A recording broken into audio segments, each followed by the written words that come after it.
السلام علیکم۔ اگر رزق عقل اور دانشوری سے ملتا ہوتا نا تو بھائی میرو یہ جو جانور ہیں اور کچھ بیوقوف ہیں وہ تو بھوکے مر جاتے ہیں۔ تو آؤ سنیں ہم نیاز کی باتیں، رزق اور رازق کی باتیں۔ ادھر ادھر دیکھنا چھوڑ، اپنے گھر میں اپنی باتیں۔ ہماری پریشانیوں کی بہت سی وجوہات ہیں، لیکن ان میں سے ایک بڑی وجہ یہ بھی ہے کہ ہم مقدر سے زیادہ چاہتے ہیں اور وقت سے پہلے چاہتے ہیں، اور اس کے ساتھ ساتھ ہم میں صبر کی، شکرانے کی اور قناعت پسندی کی بہت کمی ہے۔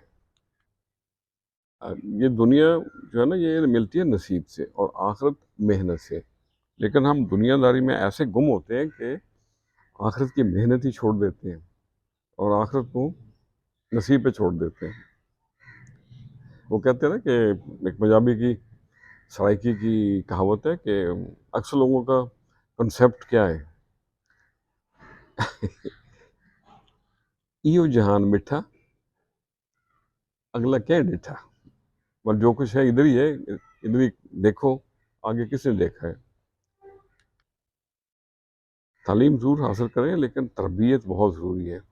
میں نے بہت سارے تعلیم یافتہ جاہل دیکھے ہیں جن میں تعلیم کی کمی ہوتی ہے، جو عبادتیں اخلاق اور کردار پر اثر انداز نہ ہونا تو وہ عبادتیں نہیں، اسے آپ مشقت سمجھ لیں۔